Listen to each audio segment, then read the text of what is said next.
from OBG subject. So here you see multiple questions with direct answer. So here we have the first question. During pregnancy, dash production responsible for stretching in mother. During pregnancy, dash production responsible for stretching of skin in mother. The correct answer is aldosterone. Then second question, linea nigra is visible as early as dash week of pregnancy. Linea nigra is visible as early as dash week of pregnancy.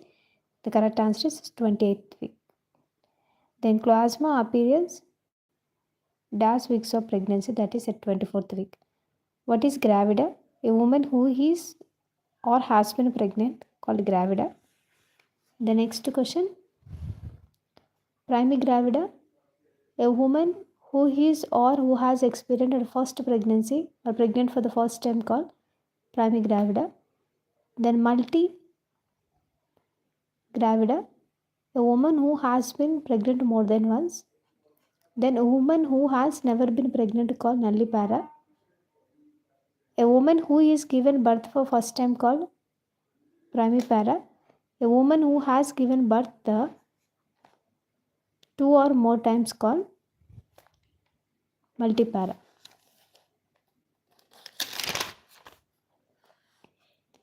The next structure that support the uterus includes. The structures are round ligament, broad ligament, cervicovaginal ligament. So these three are the ligaments supports the uterus. Then the shape of non-pregnant uterus is. Shape of non-pregnant uterus is pear shape. True support of uterus comes from cardinal ligament. Vulva is composed of which of the following structure? Clitoris, vestibule, foresheet.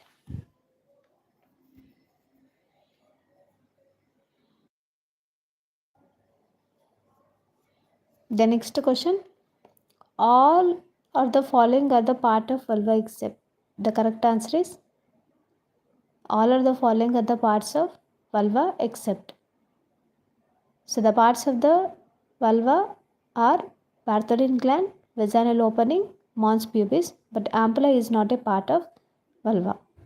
The next one, nerve supply to the vulva is from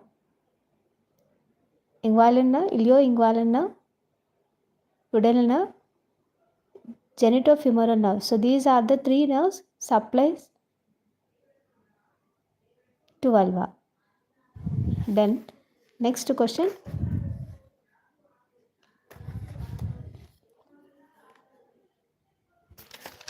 we see the next question.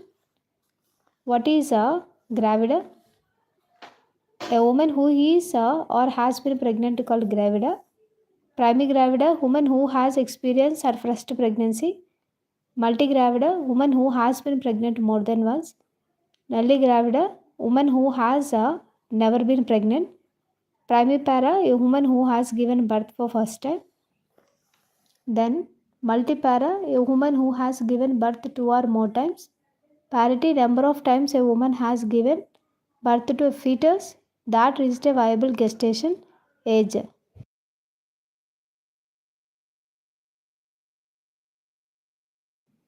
Then in India, period of availability is 28 weeks, and according to WHO, the period of availability 24 weeks.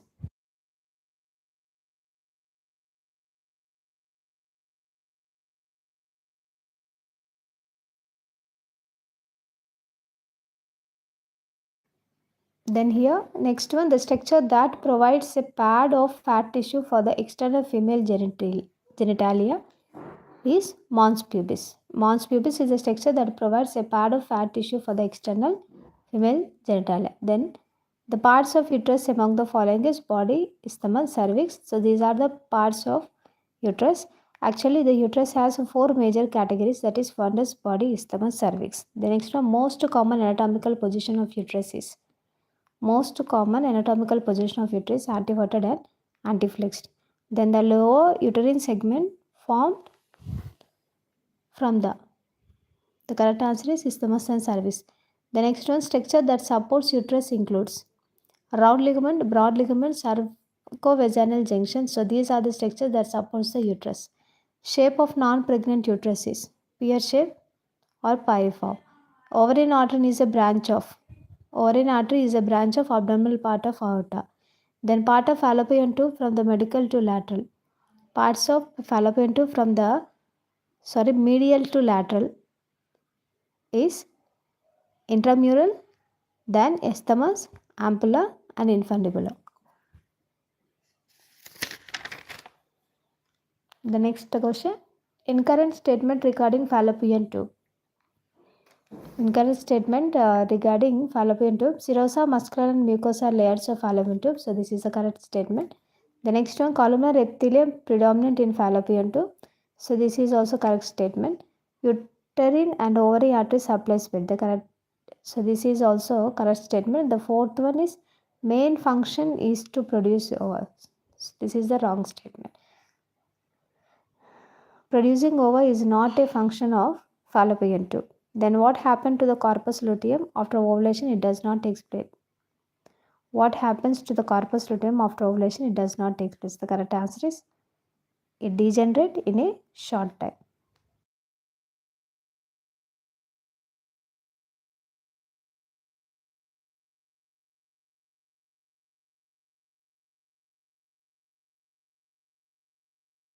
Then here you see the what is oogenesis. Oogenesis is a formation of mature ovum from the follicle called oogenesis. Ovulation expulsion of mature ovum from the gravid follicle into fibrinated.